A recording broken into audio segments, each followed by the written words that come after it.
Alors, défaite 1-0 de l'OM pour ce retour en Ligue des Champions face à l'Olympiakos. Qu'est-ce qu'on va retenir? La première chose qu'on va retenir, c'est une défaite tout à fait logique. On a eu une grosse occasion, allez, voire deux, si on veut être magnanime, mais de l'autre côté, il y en a eu 4, voire 5.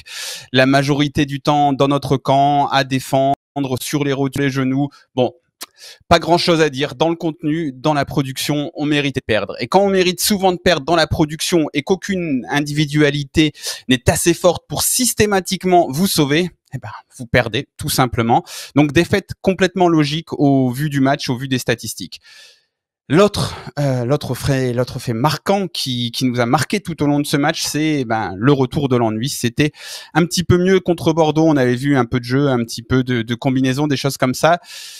Ça a disparu avec le retour de l'Europe. Alors bien sûr, si l'OM s'était imposé 0-1, cet argument il serait difficilement audible. Mais l'OM a perdu 1-0 et nous a encore vachement ennuyé. Le rythme de cette équipe, hormis les 5 premières minutes, fut complètement léthargique. C'est très difficile. C'est pas une défaite à la française habituelle en Europe. Vous savez, les fameuses défaites où t'as montré quelque chose, tu méritais peut-être un quelque chose, mais au final t'as perdu et le lendemain l'équipe titre si cruel ou si près, si loin. Non, là on était vraiment si loin. En fait, on était loin.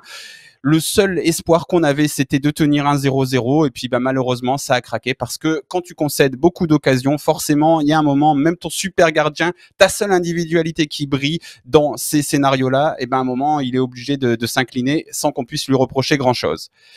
Et enfin, puisqu'on parle d'individualité, le dernier enseignement malheureux, on aurait aimé que ce soit l'inverse, mais c'est le parallèle Valbuena-Payet qui a largement tourné en faveur de l'un. Il y avait un duel de 10 Marseillais, l'un plus très populaire à Marseille, passé chez l'ennemi, et l'autre Marseillais à vie, mais plus très productif et qui est toujours bien là. On n'a pas vu grand-chose et on n'a pas vu grand-chose du côté de l'une de nos deux stars. L'autre s'est au moins procuré quelques occasions. Alors forcément, de faire ce duel Valbuena-Payet, c'est pas tout à fait très juste parce que il y en a un qui est plus mis en valeur dans son système de jeu et surtout dans les intentions de son équipe. Parce que si tu es un joueur offensif, que tu dois mener le jeu, mais que ton équipe fait le jeu, c'est plus facile de briller. Mais toujours est-il que ce soir, l'histoire qu'on va retenir, c'est que Valbuena a brillé, passeur décisif, et que Payet n'a rien fait, et que donc tout le monde va lui tomber dessus. Donc c'est peut-être pas très juste, mais c'est en tout cas l'une des histoires de ce soir. Voilà, une triste soirée, une défaite logique, le retour de l'ennui, et Payet qui s'incline dans son duel dans le match face à Valbuena.